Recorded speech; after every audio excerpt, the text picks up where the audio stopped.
Right, hey guys, how are we doing? Back another video from Ham on Beat. Back on the Debunking Araki Forgot Extras. I think it was like over a year ago. I checked out the first one because I was worried things were going to get spoiled. But through doing the what was the other videos that were previously done? Fun facts videos. Rules still apply. If things come up that are about parts that I don't know about, so anything after part 6, after Stone Ocean, so that's yeah, after Stone Ocean, I will be skipping or potentially stopping the video. So let's get into Debunking Araki Forgot Extras, Part 2. How on meat? Yeah. Welcome back to Debunking Araki Forgot. Because those original ones are sick. And we got Steel. There's one for Steel Ball Run as well. Interesting. So when I eventually read Steel Ball Run, we can do all that stuff. In this series of videos, I go over common misconceptions in the JoJo series. I have covered the first 7 parts, and this year I made a video covering the leftover topics I had missed. And I've reacted to that like more than a year ago, actually, maybe. Depends. It was still on my old setup. At the end of that video, I said that if there were enough topics left over, I would make yet another extras video. Lo and behold, there are enough. Some of these are ones I have never spoken about before, while others are based on previous topics which may not have had sufficient explanations. So I recommend having seen the previous videos before watching this one, since I will be continuing from some previous arguments. The first topic comes from the first and third parts, relating to Dio's coffin. Okay. Dio's coffin is probably one of, if not the largest Araki Forgot topics in the series. I've already covered most aspects of it in my part 3 video. However, some people brought up an additional point relating to it. Many have asked how the coffin became locked after Erina left it behind. As we saw in the beginning of part 3, the sailors had to cut through a lock to open it, while back in part 1, Erina was sitting in the open coffin when she was rescued. Some pointed out how there was a padlock on the coffin, which would indicate it was locked from the outside. This wouldn't make sense since there'd be no reason to lock the coffin after Erina left it. After looking into this, I've determined that this is a mistake in the anime adaptation. In the anime, a padlock is clearly visible on the outside of the coffin. However, in the manga, no padlock is ever shown in part 3. The only time a padlock is ever seen on the coffin in the manga is part 1, when it was unlocked. In the scene when Father Styx finds the coffin, he notices that the padlock is undone, and says that the coffin is actually locked from the inside. Later in part 3, the sailors who opened the coffin also directly mention this fact. It is locked from the inside. So in the manga, the coffin was never locked from the outside. After Erina left the coffin, it became locked from the inside when the lid was closed. Any appearance of the padlock outside of part 1 is an error in the anime. In part 2, one of Joseph's more well-known attacks was his clacker volley, the clacker where he used Haman-infused clackers as a weapon. Many have asked why Joseph stopped using this ability, since they seem to think it was meant to be his signature move. I covered this in a previous video, and I mentioned that his clackers were broken in the fight against Wired Beck. That's true. Some were not satisfied with this answer, and said that Joseph could have simply gotten new clackers. So I've decided to go more in-depth with this topic. Interesting. Joseph first used the clackers in his first encounter with Wamu underneath the Roman Colosseum. There were 2 main reasons for him choosing this weapon. First, he wanted to upstage Caesar, who had used bubbles as part of his signature technique. Second, he needed a weapon to pierce through Wamu's skin. In his previous fight against the Pillar Man Santana, Joseph realized that his Haman was too weak to pierce the resistant skin and damage him. He was only able to attack Santana by letting himself be absorbed, a risky maneuver that still wasn't enough to defeat him. As Joseph says in the fight, the clackers are able to circumvent this. After this, Joseph went through his month of training with Lisa. Now his Haman was strong enough to actually affect the Pillarmen directly. Yeah, by himself, without them. No longer really necessary. They're not a necessity anymore. Despite this, however, he did attempt to use it against SEDC, but it failed. Finally, he attempted to use them against Wired Beck, where it also failed. I don't exactly... Yeah, so if they're starting to, like, not work very well, you kind of, like, give up on it, I suppose. understand the issue people have with this move. Some say that the clackers appeared once and never again, when they actually appeared on 3 separate occasions. Right, okay. Others say that it simply didn't appear enough, but let's actually see if that's true. Joseph has a total of 9 fights throughout the part. Right. Since he only started using the clackers in his first fight with Wamu, that leaves 6 possible fights in which he could have used it. He uses it in 3 of them. The times when he didn't use it were in his first battle with cars when he was focused on getting the red stone, his fight with Wamu in the chariot race when he was limited to the weapons provided, which is so and cool, in his final battle with cars immediately after the race. I'd say 50% is a pretty good ratio for using the ability, so I would hardly say it's underused as some have claimed. Finally, isn't the entire appeal of Joseph as a character that he's a trickster with tons of different strategies? Definitely. I don't see why people want him to just use the same... Yeah, why would you want to see him just do the same thing over and over and over again? That makes it so less interesting. Same move over and over again. Some have asked why the character George Joestar II lacked Hammon potential, when both his father Jonathan and his son Joseph had it. This was actually answered by the manga itself, which says that he did have Hammon potential. He just never received any training for it. Okay, in the case of Jonathan, he discovered Hammon during his training with Will Zeppeli. For Joseph, he became aware of his potential from being a delinquent who often got into fights, similar to how Caesar discovered Hammon. Near the end of Part 2, Joseph steals a plane to escape cars. Yeah, he does. Later, we see that Stroheim hid in the plane to help Joseph. Some have asked how this is possible when we saw Stroheim was present when Joseph flew away. This is another issue that only exists in the anime. The last time that we saw Stroheim in this scene in the manga was just as Joseph begins to run towards the plane. Okay. We don't see him again until he appears to help Joseph. So in the manga, he simply followed Joseph and managed to stow away as he took off. In Part 3, the Stand Judgment took the form of a genie that claimed to grant wishes. Some have questioned what the limitation of these wishes are, and asked what would have happened if Polnareff had wished for something like Dio being defeated. These people seem to not understand the actual nature of this ability.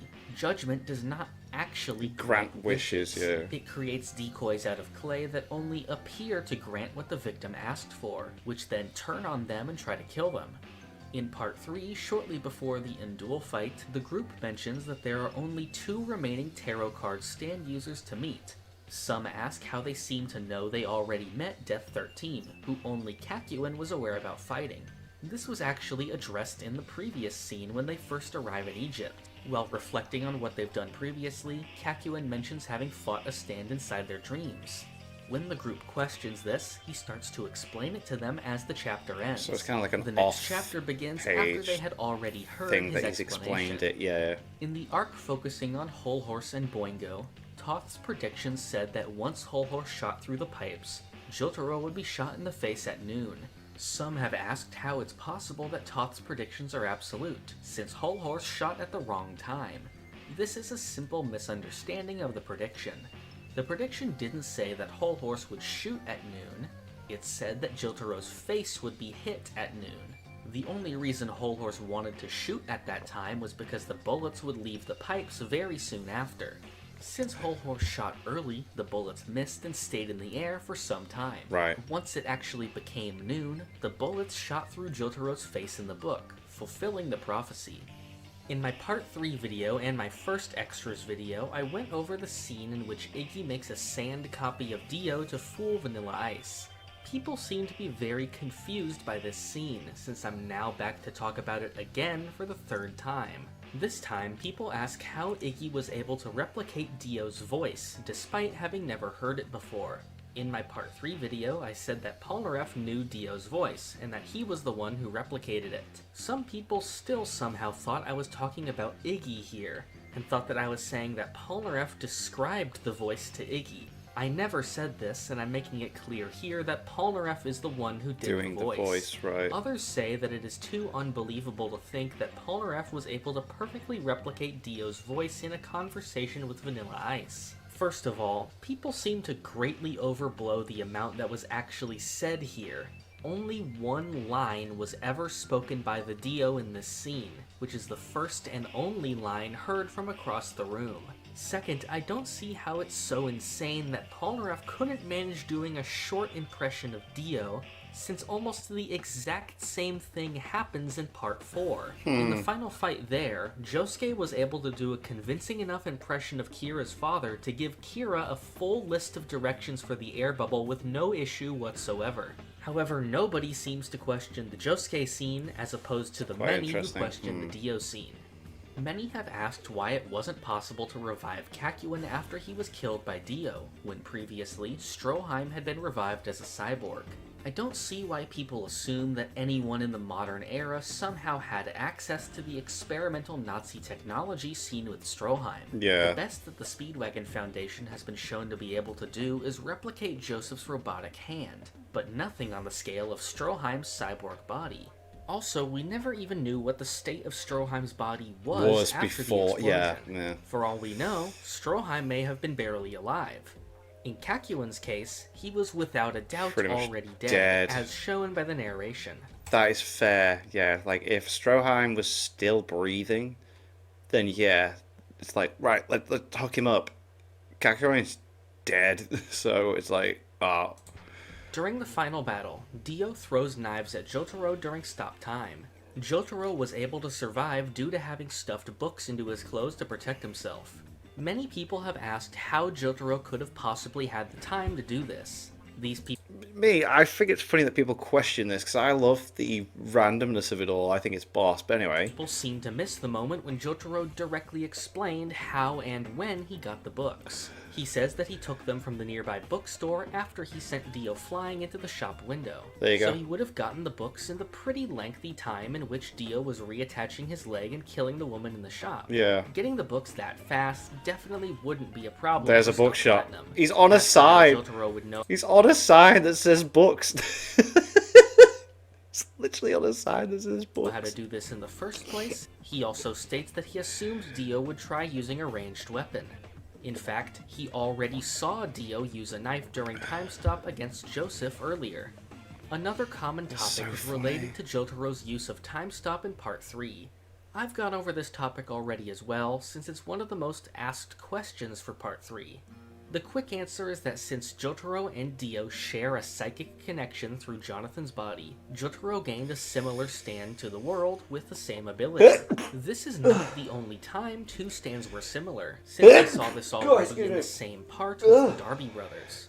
Both have different stands with more or less the same abilities, yeah. I've gone much more in-depth on the topic of psychic links in a recent video. Ooh, I don't know if I've checked that out or not. If you have any questions about things like gaining stands with your relatives, sharing injuries, or sensing people nearby, please watch that video. The part I want to cover here, though, is a smaller aspect of this. Some ask that if Jotaro already possessed Time Stop, why didn't he feel the time stops done by Dio previously? This is explained by a flashback during the final battle. Enya says that in order to stop time, you have to believe you're really capable of it. Dio wasn't even aware of his own time stop at first, but bit by bit he was able to see his stand moving within the time stop. Since Jotaro was not aware of this ability at all... Yeah, like how would he even think to do it? Like, he doesn't even know that Dio can do it. He didn't perceive time stopping. Once he learned about it, he was able to gradually begin to perceive and move within stop time. Yeah, like, it's very apparent, like, Dio's even like, wait a minute, is he moving? Can I? Because he gets less and less and less, more and more hesitant about approaching Jotaro during the time stop, because he's realizing that he's learning how it's working, kind of thing. Others have asked when exactly Jotaro truly gained access to the ability, pointing to previous scenes and claiming he may have used Time Stop.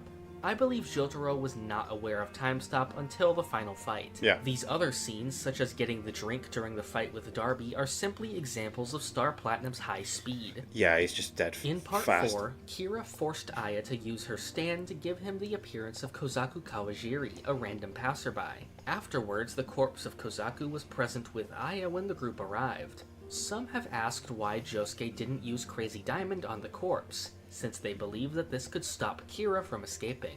These people don't seem to realize that there was never actually an opportunity to do this, since the corpse was destroyed along with Aya by Killer Queen's bomb. Some ask why Kira's bombs seem to sometimes have different effects.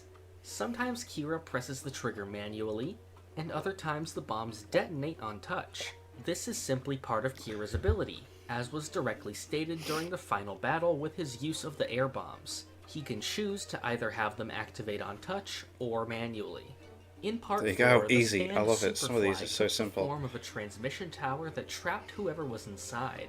The character Toyohiro lived inside the tower and was eventually told by Yoshihiro Kira to trap Josuke inside of it. During the fight, Josuke ends up trapped inside the tower, but Mikitaka enters the tower, allowing Josuke to escape. I've gotten comments asking that since Mikitaka was trapped inside the tower, how did he appear again at the ending of the part?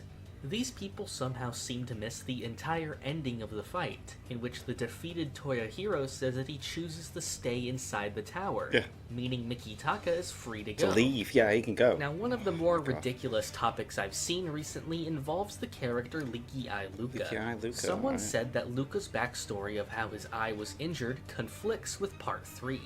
I was confused by this, since obviously at no point in Part 3 is Luca ever mentioned. This person seems to be referring to the scene with Kakyoin in the hospital, where he mentions a friend of his who had his eye injured by a baseball. The comment says that since Luca said his injury was caused by a knife, this is an example of Araki forgetting. For some reason, this person believes that Kakyoin is talking about Leaky Eye Luca, as if Luca was somehow a school-aged boy in Japan in the 1980s for this to have happened. That's so funny. What a random, jump of, misunderstanding.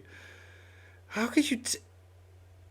That's so bizarre. And 6 years later, Araki decided to follow up on this random line of dialogue and make a character based on it.